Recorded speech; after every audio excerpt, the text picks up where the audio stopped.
Hello, I'm Sebastian. Welcome to 9 Trees podcast.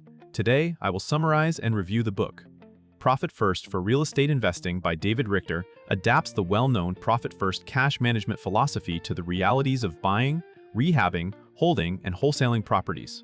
Instead of treating profit as something that might appear after a deal is done, the book frames profit as a deliberate, pre-planned allocation that happens as money comes in. Richter writes from an operator perspective, focusing on the financial friction points real estate investors face, such as uneven income, large one-time project expenses, reserves for vacancies and repairs, and the temptation to roll every dollar into the next deal.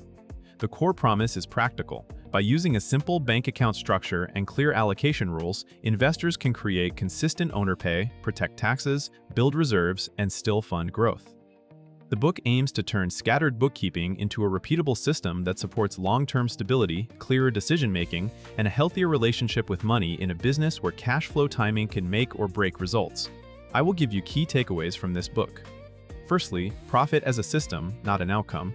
A central idea is that real estate investing should not rely on leftover money to create profitability. Instead, profitability is engineered through a routine that forces discipline before spending happens. The profit-first approach flips the usual formula by prioritizing profit allocations first, then constraining expenses to what remains.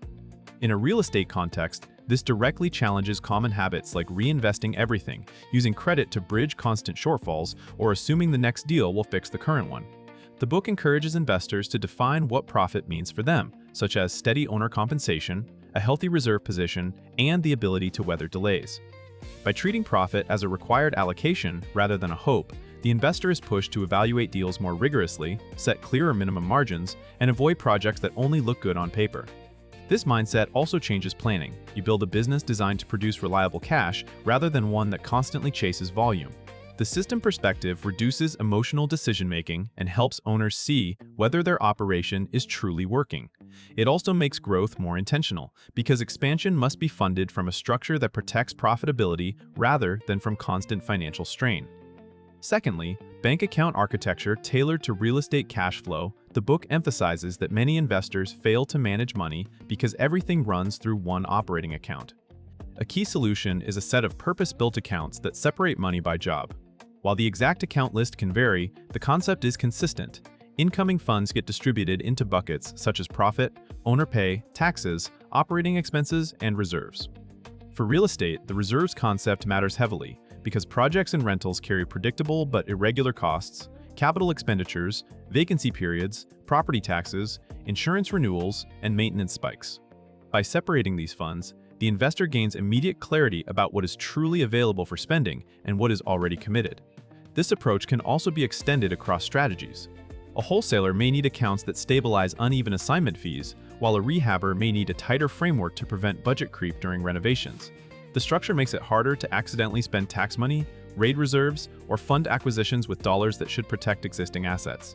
Just as important, it makes the business measurable. When each account has a role, the investor can spot whether the operation is relying on dangerous practices like starving reserves or skipping owner pay to keep deals moving. Thirdly, allocation rhythms that match irregular income. Real estate income often arrives in bursts, which makes traditional monthly budgeting fragile. The book highlights the value of consistent allocation events, such as weekly, bi-weekly, or per-deposit distributions, so that every inflow is immediately assigned. This helps prevent the common pattern where a large check arrives.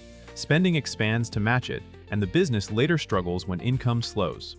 Regular allocations create a controlled cadence. Each time money comes in, a percentage goes to profit, a percentage to taxes, and the rest to operations and reserves. Over time, this builds a buffer that smooths the volatility of deal-based income and reduces the need for panic decisions. The rhythm also supports better forecasting. When an investor knows that allocations happen on a schedule, they can plan vendor payments, marketing spend, and draw timing without guessing. The book also encourages gradual improvement rather than sudden drastic cuts. Investors can start with small percentages and increase them as the business stabilizes, using the system itself as a training tool for spending discipline. The practical benefit is psychological as well as financial. The investor stops feeling like cash flow is random and starts experiencing it as a process they control, even when deal timing remains unpredictable.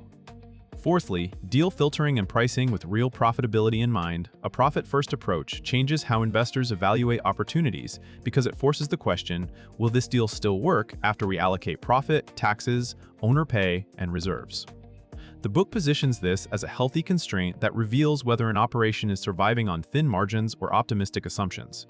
For rehab projects, that means tighter attention to purchase price, renovation scope, holding costs, and contingency planning, because any overrun quickly shows up as pressure on the protected accounts. For rentals, it means viewing cash flow not just as money left after the mortgage, but as a stack of obligations that includes maintenance reserves, vacancy reserves, and tax planning. This reframing can lead to stronger negotiation and clearer walk-away criteria. If a seller price or contractor bid makes the numbers fail under realistic allocations, the investor either adjusts terms or passes. The book also supports strategic scaling. Instead of chasing unit count or deal count, investors are encouraged to pursue deals that feed a sustainable engine. Over time, this creates a portfolio and a pipeline that are less stressful to operate. The investor builds confidence that each new acquisition strengthens the business rather than increasing financial fragility. Lastly, building a business that pays the owner and survives shocks. Many real estate investors run what looks like a business, but functions like a high-risk hustle, especially when owner pay is inconsistent and reserves are thin. The book focuses on turning investing into an operation that can endure market shifts, financing changes, contractor delays, and vacancy cycles. By consistently funding profit and reserves, the investor is better positioned to handle surprises without resorting to expensive debt or selling assets under pressure. Owner pay is treated as a sign of business health, not a luxury. When the system produces reliable compensation, the investor can make clearer choices, invest in better support, and reduce burnout.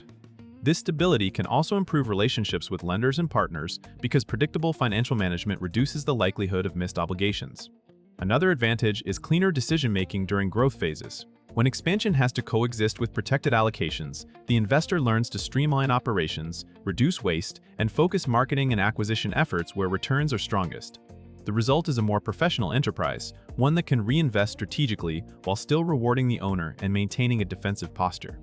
That balance between offense and defense is a recurring theme and a primary reason the approach resonates in a cyclical industry. In conclusion, this book fits real estate investors who feel busy but financially uncertain, including wholesalers, rehabbers, and rental owners who struggle with uneven cash flow, surprise expenses, or the habit of reinvesting every dollar. It is also valuable for newer investors who want to build strong money habits before they scale, and for experienced operators who want clearer guardrails around taxes, reserves, and owner compensation.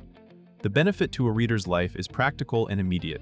A structured approach can reduce money stress, increase confidence in deal decisions, and create a predictable path to paying yourself while still growing. When profit, taxes, and reserves are separated and funded automatically, you stop relying on willpower and start relying on process. Compared to similar books that focus mainly on tactics for finding deals or maximizing returns, this one emphasizes the operating system behind sustainable investing. The framework is simple enough to implement without a finance background, yet powerful enough to change behavior because it forces visibility and discipline. That combination of simplicity and behavioral impact makes it worth buying for investors who want longevity, not just the next win. It helps turn real estate from a constant scramble into a business that can compound steadily over time. If you would like to support David Richter, you can buy the book through the Amazon link I've provided in the podcast description. After reading the book, please let me know what you think and share your thoughts. See you around.